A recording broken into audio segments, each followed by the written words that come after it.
nuestras vidas diferentes obstáculos van surgiendo y de alguna manera se interponen entre nosotros y nuestra anhelada meta de ser felices. Si algo externo nos bloquea es porque obviamente algo interno lo valida y lo consiente a ese obstáculo. Y de este tema justamente vamos a hablar con el licenciado Daniel Alejandro Fernández. Es autor del libro ¿Serás lo que debo hacer? Bueno, justamente un enfoque psicológico para acercarse a la felicidad. Licenciado, buen día, ¿cómo está? Buen día, Guillermina, un gusto hablar con vos. Gracias, igualmente. Bueno, un poco cómo surge esta frase que no es una afirmación, sino es una pregunta. ¿Serás lo que debo hacer? Sí, bueno, en realidad, para el título del libro está tomada la frase de San Martín que dice, serás lo que debas ser o no serás nada. Es decir, una frase que habla mucho de los mandatos, del deber ser. Y lo que propongo en el libro es tratar de orientarnos más que al deber ser, a los deseos, a lo que en verdad queremos, ya que el libro se trata de buscar la felicidad. Entonces, la pregunta para mí es, ¿debemos ser tal o cual cosa para satisfacer a quién? Porque si es para satisfacernos a nosotros, tal vez lo que debamos es lo que deseamos. De ahí que me tomé este permiso de interrogar esta frase. En todo esto de lo que hablamos está muy fuerte también el mandato familiar, que quizás hoy no es tanto como otros años, donde de alguna manera uno lo podía ver como, no, mi hijo tiene que ser abogado porque yo soy abogado y el abuelo era abogado. El mandato familiar tan fuerte que creo que ahora se ha suavizado un poco, pero sigue existiendo también. Sí, es verdad, se ha suavizado y bastante, pero creo que además de los mandatos familiares también están los mandatos sociales, que tal vez cambiaron, ya no son los mismos que en otras generaciones, pero que siguen afectando a la gente. Hoy por ahí, desde los medios de comunicación, se suele mostrar una imagen, por ejemplo, de una mujer extremadamente delgada, y esto también es un mandato visual que algunas personas reciben y a veces llegan a tener distorsiones en cuanto a su imagen corporal.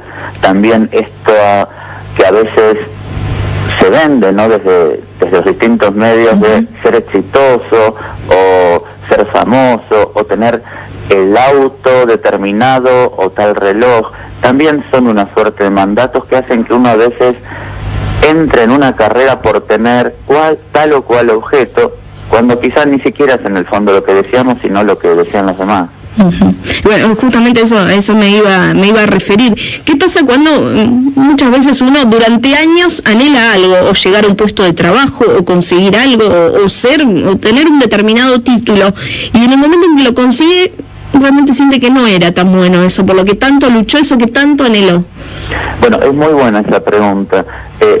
En general, tendemos a confundir nuestros deseos con los deseos de los demás. Y esto es muy importante, porque ya que el libro habla de la búsqueda de la felicidad, siempre buscamos nuestra felicidad a partir de conocer nuestros deseos. Y a veces, sin querer, uno confunde sus deseos con los deseos de los otros y empieza a vivir a partir de buscar metas que en el fondo no eran verdaderamente las que queríamos. Pero eso no es todo, hay algo más complicado, y es que la felicidad total no existe. De lo que se trata es de ir persiguiendo nuestros deseos e ir capturando así pequeños y grandes momentos felices.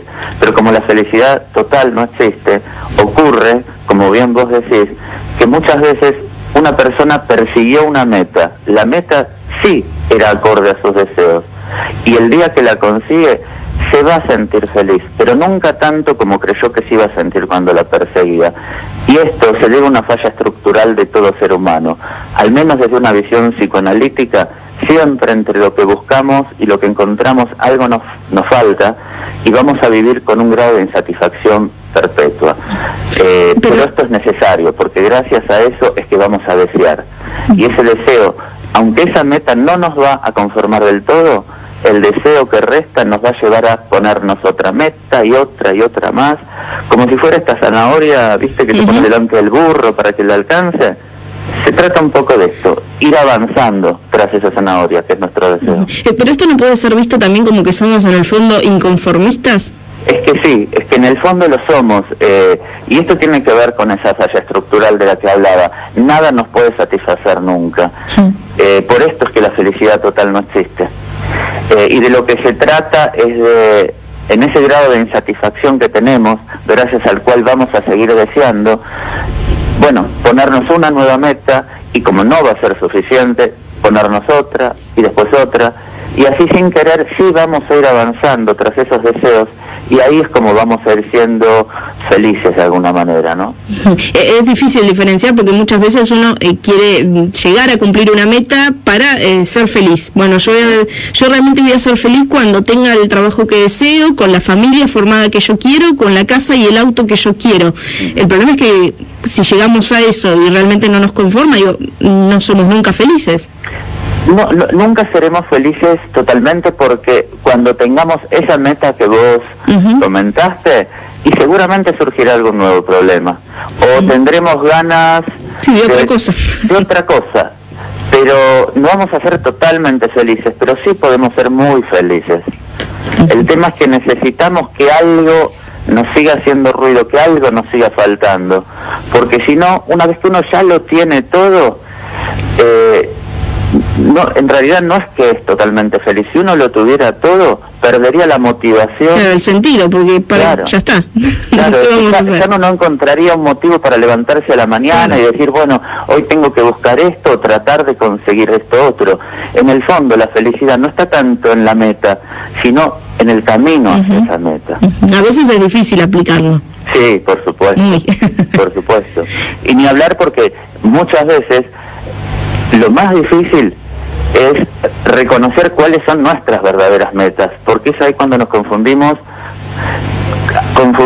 lo que en verdad queremos con lo que se supone que tenemos que querer, ¿no? Que es esto que nos venden los demás. ¿Y cómo hacemos para no confundirnos? La confusión es inevitable. De lo que se trata es de interrogarnos, de cuestionarnos, de cuestionar el deseo de los otros, de, por ejemplo, preguntarnos si lo que estamos haciendo es porque lo queremos nosotros, si es porque se supone que lo tenemos que hacer, si es porque alguien lo impuso. Tenemos que corrernos un poco de la mirada juzgadora de los otros, de la opinión de los otros. Inevitablemente tenemos que lograr cierto grado de autoconocimiento, y para esto siempre tenemos que interrogarnos y no dar todo por sentado. También es cierto que muchas veces estamos de alguna manera obligados a hacer cosas que no queremos hacer. Es cierto.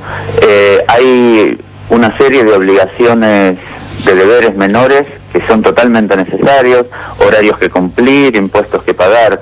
El problema es que hay mucha gente, y mucha de verdad, que parece que transita toda la vida en función de un deber ser rígido, estricto.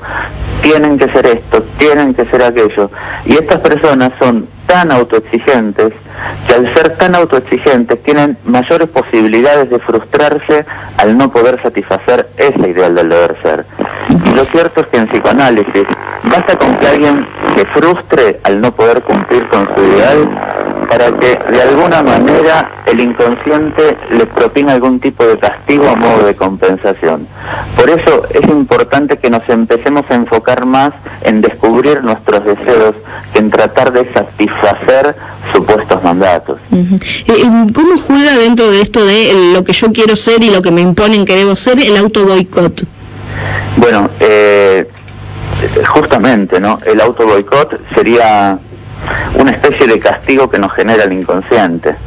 Si nosotros nos imponemos determinada meta y creemos que sí o sí tenemos que cumplirla, determinado mandato, las posibilidades de no lograr cumplir eso son altas, porque cuanto más autoexigentes seamos, más posibilidades de frustrarnos, porque la meta es muy compleja. Y a nivel psicoanalítico, la culpa que siente una persona por no poder cumplir con ese deber va a recibir a modo de compensación un castigo siempre. El aparato psíquico funciona de esta manera. ¿Te sentís culpable? Bueno, yo, tu inconsciente, te voy a generar un castigo, que sería este auto-boicot, para compensar de alguna manera esa culpa. ¿Esto necesariamente afecta a aquellas personas que tienen problemas de autoestima? Afecta a las personas con baja autoestima. También hay personas con una autoestima adecuada, pero que igual, al ser tan autoexigentes, también se terminan auto-boicoteando. Pero lo que me comentás sobre la autoestima es importante, porque al menos a mi modo de ver, la baja autoestima es uno de los problemas más graves que hay hoy en día. A partir de que una persona tiene una baja autoestima, tiende generalmente a vincularse con otras personas de tal manera que genera vínculos nocivos.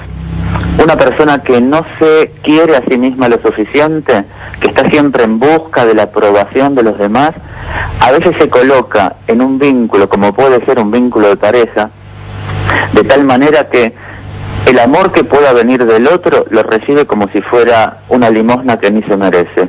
De ahí que algunas personas caen en esta frase de gracias por quererme, ¿no? Frases terribles. Incluso el maltrato que viene del otro, si uno no se quiere a sí mismo, lo recibe quizá con resignación. Por eso la base de todo vínculo sano es la autoestima. Y hay gente que es consciente de esta baja autoestima y dice, ok, ¿y cómo puedo mejorar? ¿Cómo puedo quererme? Claro. La verdad es que no podemos querer nunca a quien no conocemos, y con nosotros pasa eso. Si nos queremos querer, primero nos tenemos que conocer. Y para comenzar a conocernos, justamente tenemos que empezar a diferenciarnos del deseo de los otros, a cuestionar los mandatos, a tratar de liberarnos de los mandatos que nos rigen para ser más nosotros mismos. Solo después que nos conocemos nos podemos querer. Cuando uno habla en la calle o en una reunión de amigos, muchas veces surge la frase, no, a X persona en realidad lo que pasa es que le gusta sufrir, le gusta ser sufrido. ¿Es así? ¿Hay gente a la que le gusta sufrir? No es que les guste, pero sí es verdad que hay mucha gente que parece que la vemos y siempre le está pasando algo, de lo único que hablan es de lo que está mal, parece que van con la nube arriba de sus cabezas y les llueve. Y estas son las personas que yo llamo fijadas al sufrimiento. No es que lo eligen conscientemente, pero a nivel inconsciente hay un impulso que en psicoanálisis se llama impulso de muerte, que sí está encontrando cierto grado de satisfacción. Y esto tiene que ver con los beneficios secundarios que trae sufrir. Sé que la persona va a decir, no, yo no quiero sufrir, pero a nivel inconsciente puede estar logrando que los demás sean más atentos, que lo pongan en el centro de atención, que le den compasión, que lo escuchen, que lo quieran, y a veces incluso tener bastante poder desde una posición de víctima para manipular a los demás. Por supuesto que esto la persona fijada al sufrimiento lo hace a nivel inconsciente, pero sí encuentra beneficios. De alguna manera sería como tropezar siempre con la misma piedra. A veces uno lo ve en parejas que sufren maltrato y que se separan de esa pareja y al tiempo están con otra persona y también hay ese maltrato y uno no entiende, dice, ¿cómo? ¿No aprendió de lo que le pasó? ¿Por qué siempre tropieza con la misma piedra? Bueno, esto sí se ve, por ejemplo, en los temas de violencia de género, que a veces vemos que una persona en la pareja anterior también fue maltratada y en la anterior también. Repite siempre lo mismo. Y la repetición, esto que mencionás, es justamente uno de los conceptos fundamentales en psicoanálisis. Es importante que la persona, a través de un análisis, empiece a comprender cuál es el conflicto original, que después va a repetir en diferentes vínculos. Se trata, Freud decía, de recordar lo que estamos repitiendo para dejar de repetirlo.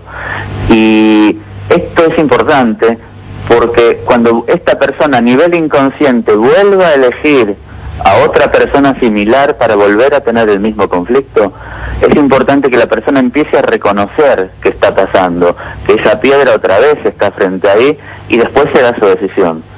Sí, quiere tropezar de vuelta o si elige correrse, ¿no? Por supuesto. Cuando comenzamos la entrevista, justamente hablábamos del libro, de Serás lo que deba ser.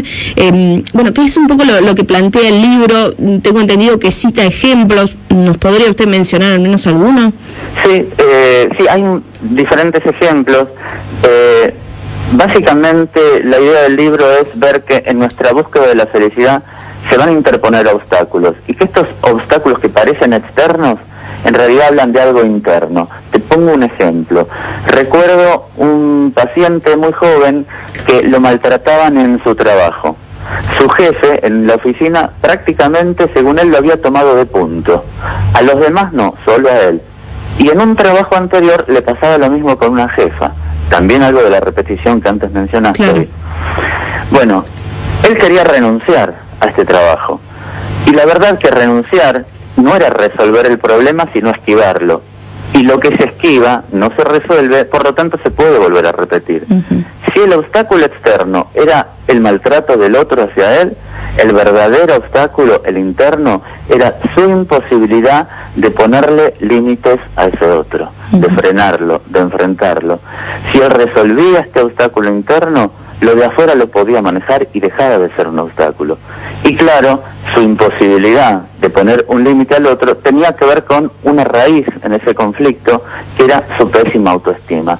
Por eso, en ese ejemplo, por ejemplo, se ve como esto que desde afuera es un obstáculo, en realidad él no lo puede resolver afuera, tiene que modificar lo interno. En este caso, esta baja autoestima que le impedía ponerle límites a los demás. Claro. Bien, bueno, de alguna manera un buen resumen de todos los temas que venimos hablando y de lo que engloba el libro. Licenciado, le agradecemos mucho por su tiempo. No, por favor, al contrario, un gusto hablar con vos y bueno, te mando un saludo para vos y para todos tus oyentes. Bueno, muchísimas gracias, que tenga buen día, hasta luego. Bueno, era el licenciado Daniel Alejandro Fernández, autor del libro ¿Serás lo que debo hacer? Un enfoque psicológico para acercarse a la felicidad. Comienzo de Espacio